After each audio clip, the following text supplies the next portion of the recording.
Bismillahirrahmanirrahim. Assalamualaikum warahmatullahi wabarakatuh. Perkenalkan, nama saya Ibnul Hajat, mahasiswa Psikologi Islam, Institut Agama Islam Negeri Pontianak. Di sini saya akan mempresentasikan sebuah materi tentang pengangguran dari sisi kejiwaan dan sisi sosial. Ini merupakan mata kuliah psikopatologi sosial. Sebelum lanjut lebih dalam lagi, sederhananya mari kita pahami dulu apa sih pengertian dari pengangguran itu sendiri.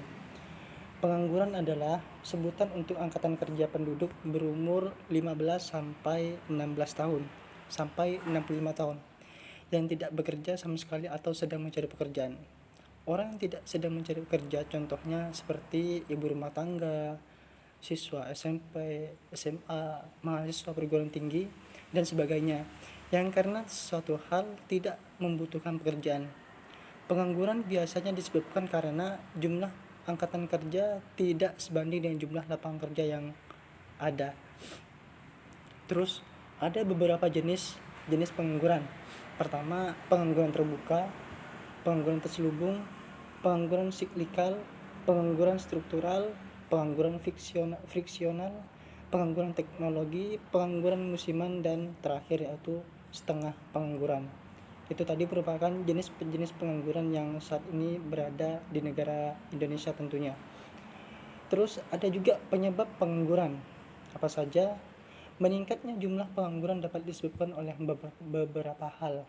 Pertama, banyaknya jumlah tenaga kerja tidak sebanding dengan kesempatan atau lapangan kerja yang ada.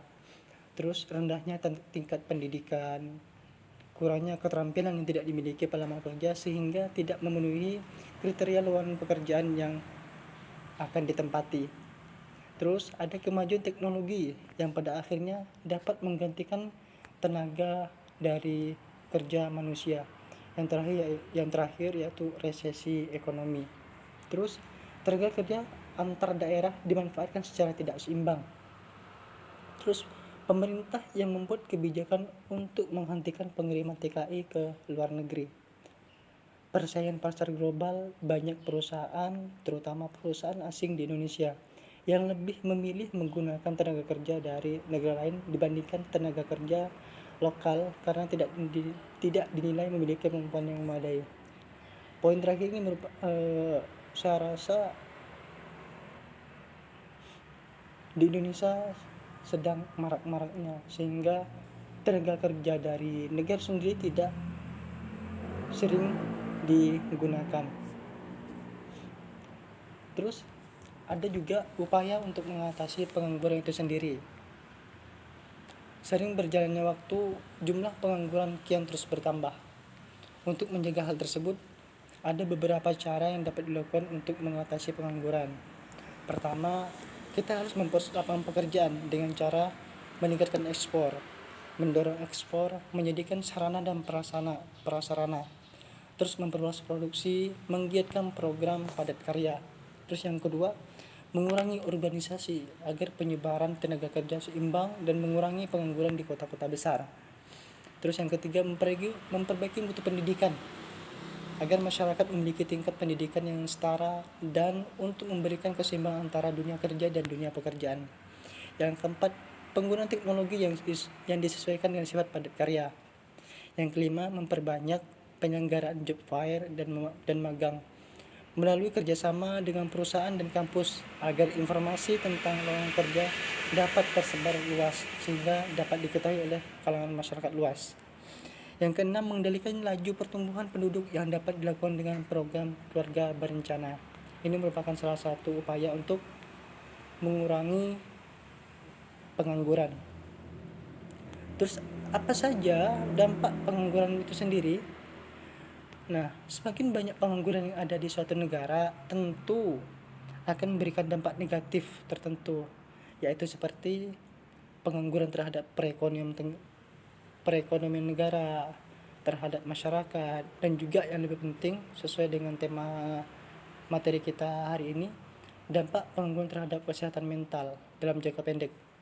Dampak pengangguran mungkin tidak akan terlalu terasa, namun jika pekerjaan baru tidak kunjung datang dalam jangka waktu panjang, kesehatan mental pun bisa terganggu. Penelitian membuktikan bahwa dampak pengangguran dalam jangka panjang bisa mengakibatkan stres hingga depresi.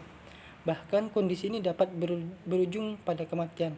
Entah itu diakibatkan oleh munculnya berbagai penyakit fisik seperti serangan jantung maupun keinginan untuk bunuh diri. Ini sangat sering terjadi.